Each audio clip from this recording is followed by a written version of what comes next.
श्री गुरुचरित्र मराठी अनुवाद अध्याय 36 परान्न दोष धर्माचरण। ओम श्री गणेशाय नमः। श्री सरस्वतीये नमः। श्रीपाद श्री वल्लभ श्री नृसिंह सरस्वती दत्तात्रेयाय नमः। नामधारक सिद्धयोग्यांच्या पाया पडून भक्तिभावाने हात जोडून म्हणाला, स्वामी तुमचा जय जयकार असो। या संसार सागरातून सर्वांना सुखरूप तारून नेण्यास तुम्हीच समर्थ आहात। तुम्ही अविद्यारूप अंधार नाहीसा करणारे प्रत्यक्ष सूर्य आहात। मी आजपर्यंत अज्ञानरूपी अंधारात झोपलो होतो, पण कृपासागर अशा तुम्ही मला जागे केलेत। अज्ञानरूपी अंधार नाहीसा करणारे तुम्ही भास्कर आहात। तुम्ही मला गुरु म्हणून लाभल्याने मी हा भवसागर तरुण गेलो आहे। पुढे काय झाले ते श्रीगुरु चरित्र सांगण्याची कृपा करावी। श्री गुरुचरित्रामृत कितीही ऐकले तरी माझे मन तृप्त होत नाही। अधिक ऐकण्यास मी आतुर झालो आहे। नामधारकाने अशी विनवणी केली असता सिद्धयोगी म्हणाले, आता पुढची कथा लक्षपूर्वक ऐक। श्री गुरु नृसिंह सरस्वती गाणगापुरात असताना त्यांचे महात्म्य सर्वतोमुखी झाले। ते सगळे मी सांगू शकलो तर ते कधीच संपणार नाही। श्री गुरूंच्या सर्व लीला सांगणे कुणालाही शक्य होणार नाही। मी तुला सारांश रूपाने सांगतो, ते ऐक। त्या गाणगापुरात एक बहुश्रुत वेदज्ञ ब्राह्मण होता। तो कर्ममार्गी होता, परमज्ञानी होता। तो कुणाकडूनही दान घेत नसे, कुणाच्याही घरी भोजनासाठी जात नसे। तो कोणाशीही वादविवादही घालीत नसे। चुकून सुद्धा कधीही खोटे असत्य बोलत नसे। नेहमी 5 घरी कोरडी भिक्षा मागून तो पोट भरीत असे। त्याची पत्नी मात्र याच्या अगदी उलट होती। ती सदैव उद्विग्न असे, पतीशी नेहमी भांडण करीत असे, अन्नाची मोठी लोभी होती। त्या काळी गाणगापुरात अनेक श्रीमंत लोक येत असत आणि सहस्र भोजन घालीत असत। गावातले असंख्य ब्राह्मण तेथे भोजनासाठी जात असत व त्या ब्राह्मणाच्या घरी जाऊन सहस्र भोजनाचे रसभरीत वर्णन करीत असत। ते ऐकून ती स्त्री मनातल्या मनात म्हणे, माझे नशीबच खोटे। मला स्वप्नातही असले गोडधोड खायला मिळत नाही। या दरिद्री ब्राह्मणाशी लग्न करून मी मोठीच चूक केली। केवळ याच्यामुळे मला भोजनाला जाता येत नाही। माझे पूर्वजन्मीचे पाप म्हणूनच मला असे दारिद्र्यात दिवस काढावे लागत आहेत। गावातल्या इतर बायका किती भाग्यवान, त्यांना त्यांच्या पतीबरोबर भोजनाला जाता येते। माझा पती कधीही परान्न घेत नाही, त्यामुळे मलाही भोजनाला जाता येत नाही। माझे नशीबच फुटके, दुसरे काय। परमेश्वरा मी काय करू, असे ती नेहमी दुःख करीत असे। असेच एकदा एका श्रीमंत माणसाने आपल्या पितरांच्या श्राद्धानिमित्त गाणगापुरात ब्राह्मण भोजनाचा बेत आखला होता।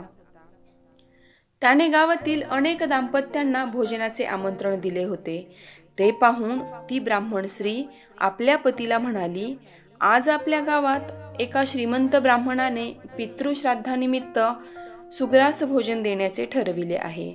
आपणही त्या भोजनाला जाऊया। निदान 1 दिवस तरी चांगले गोडधोड खायला मिळेल। तिथे वस्त्रे दक्षिणाही मिळणार आहे। मला तेथे जाण्याची फार इच्छा आहे। तुम्हाला यायचे नसेल तर मला तरी जाण्याची परवानगी द्यावी। यावर तो ब्राह्मण म्हणाला, परान्न न घेण्याचे माझे व्रत आहे, त्यामुळे मी मुळीच येणार नाही। तुला जायचे असेल तर खुशाल जा। त्याने अशी परवानगी देताच ती भोजनासाठी म्हणून त्या श्रीमंत गृहस्थाकडे गेली। तिला पाहून तो गृहस्थ म्हणाला, तुम्ही एकट्या कशा आलात? मी दाम्पत्य भोजन घालीत आहे। तुमचा पती कोठे आहे? भोजनासाठी तुमच्या पतीलाही घेऊन या। हे ऐकताच तिला मोठाच प्रश्न उभा राहिला। येथे भोजनाचे निमंत्रण आहे ते दाम्पत्याला, पती तर परान्न घेत नाही, तो येणार नाही। तो आला नाही तर मला काही एकटीला भोजन मिळणार नाही। आता काय करावे? मग ती श्री गुरु नृसिंह सरस्वतींकडे गेली। त्यांच्या पाया पडून ती म्हणाली, स्वामी गावात दाम्पत्य भोजनाचा कार्यक्रम आहे। माझा पती परान्न घेत नाही म्हणून तो येत नाही. आपणच त्याला समजाविले तर तो माझ्याबरोबर भोजनासाठी येण्यास तयार होईल. तिचे हे बोलणे ऐकून श्रीगुरूंना हसू आले. मग ते तिच्या पतीला म्हणाले, अरे, तुझ्या पत्नीला मिष्टान्न खाण्याची तीव्र इच्छा आहे म्हणून तू तिच्याबरोबर भोजनाला जा. तू तिची इच्छा पूर्ण कर, कारण कुलस्त्रीचे मन कधीही खिन्न असू नये. श्रीगुरूंनी असे सांगितले असता तो ब्राह्मण हात जोडून म्हणाला, स्वामी, परान्न न घेण्याचा माझा नेम आहे, परंतु तुमची आज्ञा मला शिरसावंद्य आहे. जो आपल्या गुरुची आज्ञा मानित नाही त्याला भयंकर अशा रौरव नरकात जावे लागते, म्हणून मी पत्नीबरोबर भोजनाला जाईन. मग श्रीगुरूंचा निरोप घेऊन ते दाम्पत्य भोजनासाठी गेले. आज आपणास सुग्रास भोजन मिळणार या विचाराने त्या ब्राह्मण स्त्रीला मोठा आनंद झाला. ती दोघे पानांवर बसली. वाढणे सुरू झाले. भोजनाला सुरुवात झाली.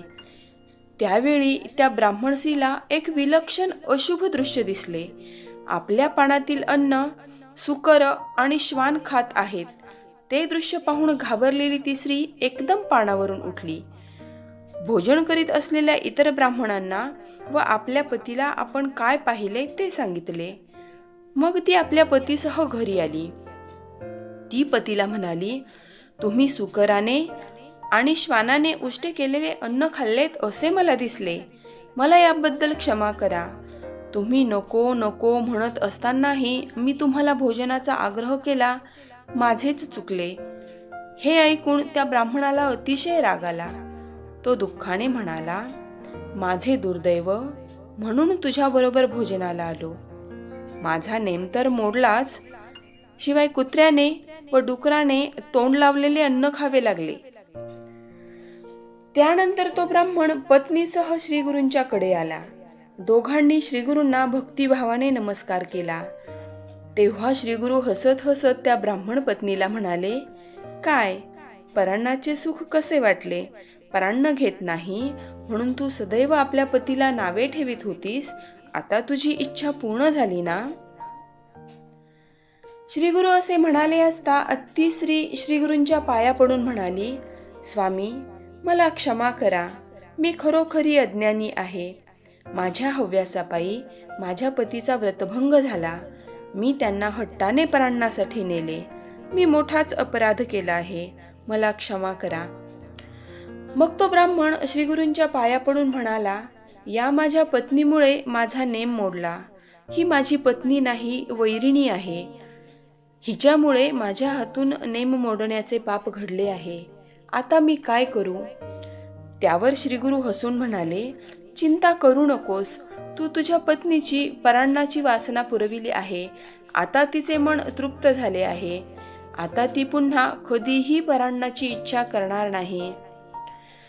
शिवाय तू तिकडे भोजनासाठी गेलास तो आमच्या आज्ञेने, त्यामुळे तुला कसलाही दोष लागणार नाही. आता मी तुला एक आणखी सांगतो. जर एखाद्या ब्राह्मणाला श्राद्ध कर्माच्या वेळी योग्य ब्राह्मण मिळाला नाही, त्याचे कार्य ब्राह्मणाविना अडून राहिले, तर तू त्याच्याकडे भोजनाला जावेस. त्यामुळे तुझ्या हातून धर्मकार्य घडेल. पण अशा वेळी तू गेला नाहीस तर त्याचा शाप तुला लागेल. श्रीगुरूंनी असे सांगितले असता त्या ब्राह्मणाने श्रीगुरूंना साष्टांग नमस्कार घातला व कोणाकडे अन्न घ्यावे, कोणाकडे भोजनास जाऊ नये असे विचारले असता श्रीगुरू म्हणाले, कोणाकडे भोजनाला जावे ते मी प्रथम सांगतो, ते तू लक्षपूर्वक ऐक. आपले गुरु, शिष्य, वैदिक ब्राह्मण, आपले मामा, सासरे, सख्खे भाऊ, सज्जन मनुष्य यांच्याकडे भोजन केल्यास कोणताही दोष लागत नाही. एखादा ब्राह्मण ब्राह्मणाविना अडला तर त्याच्या घरी भोजन घ्यावे. त्यावेळी गायत्री मंत्र जप करावा. त्यामुळे कोणताही दोष लागत नाही. आता अन्न वर्ज्य करण्याची घरे सांगतो. त्याचे सविस्तर विवेचन स्मृतिचंद्रिकेत केले आहे. ते खूप मोठे आहे. ते मी तुला सारांश रूपाने सांगतो, ऐक. आपल्या आई वडिलांकडून आपली सेवा करून घेणारा, धनलोभी, आपल्या बायका मुलांचे हाल करणारा, गर्विष्ठ, चित्रकार, मल्ल असलेला ब्राह्मण, वीणावादक, समाजाने बहिष्कृत केलेला, याचक वृत्तीचा, स्वतःची स्तुती करणारा, परनिंदा करणारा, क्रोधी, पत्नीने टाकलेला, तामसी वृत्तीचा, कंजूष, दुराचारी, ढोंगी, व्यभिचारी, निपुत्रिक,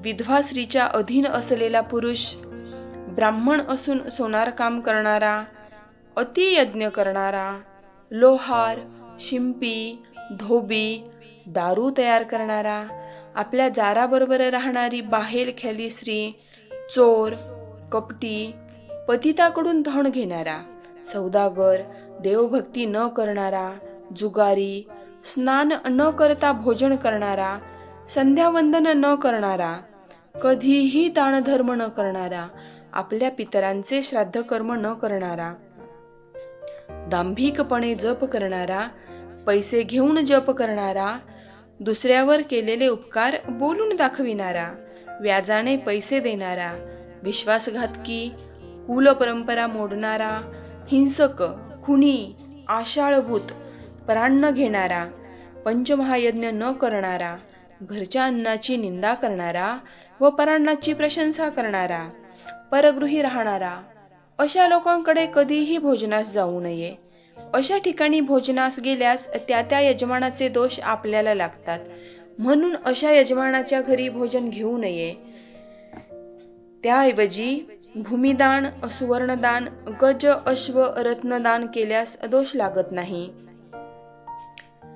परान्न घेतल्यामुळे जसे दोष लागतात, त्याप्रमाणे परस्त्रीगमन केल्यास नरकवास भोगावा लागतो.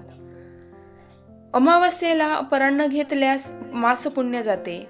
आपल्या कन्येला पुत्र झाल्याशिवाय तिच्या घरी भोजनास जाऊ नये.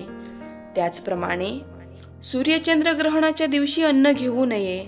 सोहेर किंवा सुतक असलेल्याच्या घरी भोजन करू नये. ब्राह्मणांनी जर आपला आचार धर्म पाळला तर त्याला कधीही दैन्य दारिद्र्य भोगावे लागत नाही. सर्व देवदेवता त्याच्या अंकित होतात, त्याला महासिद्धी प्राप्त होतात. आजकाल ब्राह्मण उन्मत्त झाले आहेत, म्हणून त्यांना दैन्य दारिद्र्य भोगावे लागत आहे. श्रीगुरूंनी असे सांगितले असता त्या ब्राह्मणाने मला आचार धर्म सांगा अशी विनंती केली असता श्रीगुरू म्हणाले, पूर्वी नैमिषारण्यात सर्व ऋषी मुनी यांनी पराशरांना हाच प्रश्न विचारला होता. त्यावेळी पराशरांनी सर्वांना आचार धर्म विस्तारपूर्वक सांगितला होता. तोच मी तुला थोडक्यात सांगतो. प्रत्येकाने पहाटे लवकर उठावे, गुरुस्मरण करावे, ब्रह्मा, विष्णू, महेश यांचे ध्यान करावे, सूर्यादी नवग्रहांचे स्मरण करावे, सनकादिकांचे स्मरण करावे, प्रातस्मरामीने होणारे प्रातस्मरणीय श्लोक म्हणावेत. हे सर्व अगोदर शौच मुखमार्जन करून हातपाय धुवून स्वस्थ बसून करावे.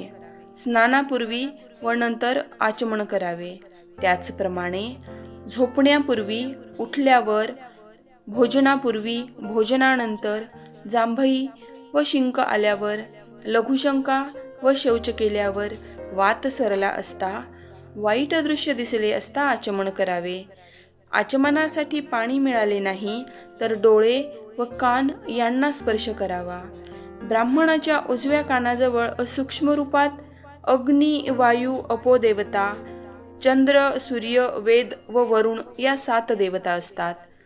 डोक्यावर उपरणे बांधून व जानवे उजव्या कानात अडकवून नैऋत्य दिशेस शौचास बसावे. खाली मान घालून बसावे. दिवसा उत्तरेकडे व रात्री दक्षिणेकडे तोंड करून बसावे. मौन पाळावे. इकडे तिकडे बघू नये. उभ्याने लघुशंका करू नये. यानंतर स्नानविधी सांगितला आहे. स्नान केव्हा करावे, स्नानासाठी कोणते पाणी योग्य, कोणते अयोग्य तेही सांगितले आहे. स्नानानंतर कोणती वस्त्रे परिधान करावी, भस्म व चंदन कसे लावावे ते सांगून संध्यावंदन, गायत्री मंत्र, त्यातील 24 अक्षरे, त्यांच्या देवता, गायत्री ध्यान, गायत्री जप, जपासाठी योग्य वेळ, आसन, जप करताना कसे बसावे, ओंकाराचा दैवी अर्थ, इत्यादी सर्व तपशिलाने सांगितले. पंचमहायज्ञ वैश्वदेव का करावेत, कसे करावेत, तर्पणाचे प्रकार कोणते इत्यादी दैनंदिन कर्मकांड सविस्तर सांगितले. अन्नदानाचे महत्त्व, अतिथीचे स्वागत कसे करावे, अतिथी सेवेने कोणते पुण्य मिळते, अतिथीची उपेक्षा केल्याने कोणता दोष लागतो हे सांगून भोजनपत्रे कशी असावीत, कोणत्या दिशेला तोंड करून भोजनास बसावे, भोजनापूर्वी आचमन, चित्राहुती, प्राणाहुती कशा द्याव्यात, भोजन कसे व किती वेळात करावे, कोणाबरोबर भोजन करावे, कोठे करावे, कोठे करू नये, अन्न उष्टे केव्हा होते, रात्री भोजनाच्या वेळी दिवा प्रज्वलित का ठेवावा, भोजनानंतर पाणी कसे प्यावे, कसे पिऊ नये, कोणते पाणी प्यावे, भोजन संपल्यावर हात कसे धुवावेत, चुळा किती भराव्यात, कोणत्या वेळी, कोणत्या तिथीला काय खावे, काय खाऊ नये, भोजनानंतर तांबूल का खावा, कोणी खावा इत्यादी बारीक सारीक गोष्टींविषयी सूचना केल्या असून झोपण्याचा विधीही सविस्तर सांगितला. श्रीसंग केव्हा करावा, केव्हा करू नये इत्यादी संपूर्ण कर्मकांड शास्त्राच्या आधारे सांगितले. एकूणच आदर्श जीवन कसे जगावे याचे मार्गदर्शन केले. नैमिषारण्यात पराशरांनी सर्व ऋषीमुनींना जो आचारधर्म सांगितला तो श्रीगुरूंनी त्या ब्राह्मणाला नीट समजावून सांगितला. मग श्रीगुरू त्याला म्हणाले, या आचारधर्माचे निष्ठापूर्वक पालन केले असता मनुष्याच्या सर्व इच्छा पूर्ण होतात, तो पूर्ण सुखी होतो. अशा रीतीने श्री गुरुचरित्रामृतातील परान्नदोष धर्माचरण नावाचा 36वा अध्याय समाप्त. श्री गुरुदत्तात्रेयार्पणमस्तु. श्री स्वामी समर्थ महाराज की जय.